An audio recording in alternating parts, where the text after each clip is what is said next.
আসসালামু আলাইকুম সবাইকে। সবাই কেমন আছেন? আশা করি সবাই ভালো আছেন। আজ আপনাদের জন্য নিয়ে এলাম আমাদের বাড়ির একদম টাটকা আর মিষ্টি একটা মুহূর্ত নিয়ে। মূলত আমার শাশুড়ি আম্মু আজকে বানিয়েছেন অসাধারণ বাদামের খাজা, যা তৈরি হয়েছে চিনির মিষ্টি শিরায়।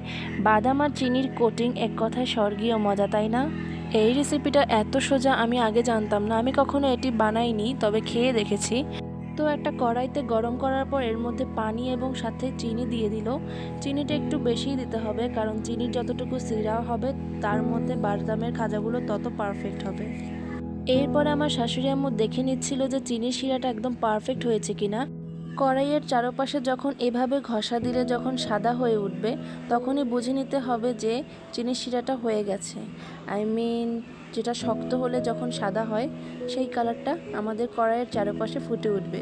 চিনির শিরাটা পারফেক্ট না হলে বাদামের খাজাটাও পারফেক্ট হবে না। তো আমাদের বাদামের খাজায় মেইন ফোকাস রাখতে হবে একমাত্র চিনির শিরার দিকে। দেখুন তো কেমন করে গরম গরম বাদামের খাজাগুলো শিরায় ডুবিয়ে মিষ্টি করে তোলা হচ্ছে। আচ্ছা, আপনাদের নিজ নিজ ভাষায় আপনারা এটাকে কি বলেন বলুন তো, আমাকে কমেন্ট করে সেটা জানাবেন। আর আপনারা কি কখনো এমন বাদামের খাজা নিজেরা বানিয়ে খেয়েছেন? কমেন্ট করে অবশ্যই জানাবেন। কমেন্ট পড়তে খুব ভালো লাগবে। ভিডিওটা ভালো লেগে থাকলে লাইক এবং ফলো দিয়ে পাশে থাকবেন, যেন এমন মজাদার মুহূর্ত মিস না করেন। সবাই ভালো থাকবেন। আল্লাহ হাফেজ।